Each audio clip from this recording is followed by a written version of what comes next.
There's multiple methods that you can use when dividing polynomials. The first thing we have to know is what to do when we have a polynomial, which means multiple terms, divided by a monomial, which means one term. So what we want to do is we want to break this apart into separate fractions.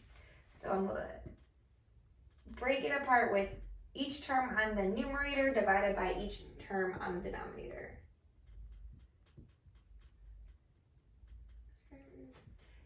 So like I said, we just break it apart.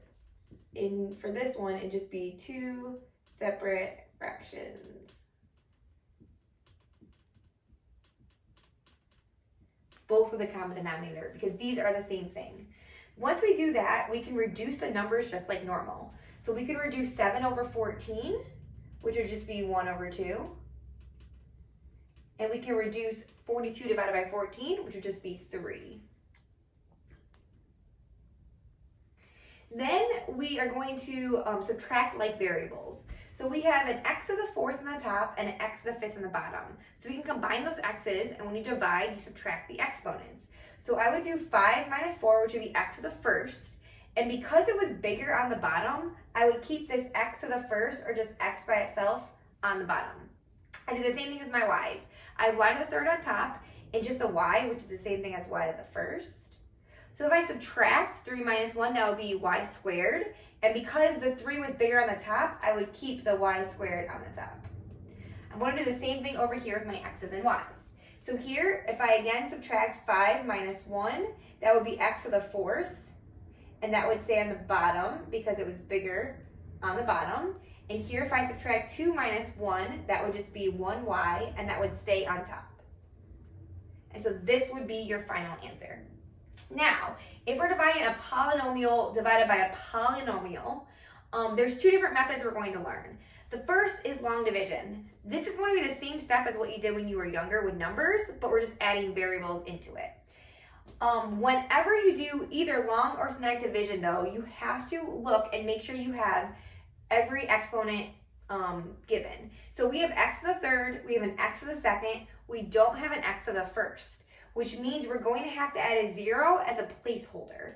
So we can kind of think about this, that in here there's going to be a 0x to the first, because you need from the highest to the lowest power whenever you're doing division of polynomials. So I'm going to set this up just like normal long division. So I would have x minus 3 divided by x to the third minus 2x squared plus 0x minus 4. So just like normal long division, you take this first term and we're going to divide it by this first term. So you ask yourself, x to the third divided by x, and whatever you get, you put that number on top, which is x squared. And I like to keep them aligned, so because we got x squared, I put it over the x squared term. Then you multiply the top with what's on the side here. So x squared times x is x to the third, and x squared times negative 3 is negative 3x squared. So we have x to the third minus 3x squared. So the next step will be to subtract those two lines. Now, one of the biggest mistakes that I see is that students forget when they're subtracting to subtract this one as well. So I always remember and say the phrase, draw your line, change both your signs, to remember because you're subtracting, you have to distribute. The first terms will cross out, and you have negative 2x squared plus 3x squared, which would just be x squared. Then you bring down your next term, and you start the process over again. So x squared divided by x would just be a positive x. Multiply x times x minus 3 is x squared minus 3x. Now we subtract, so we draw our line, change both of our signs. So this would be 3x, and then we bring down the next term, and just continue that pattern. So 3x divided by x is a positive 3.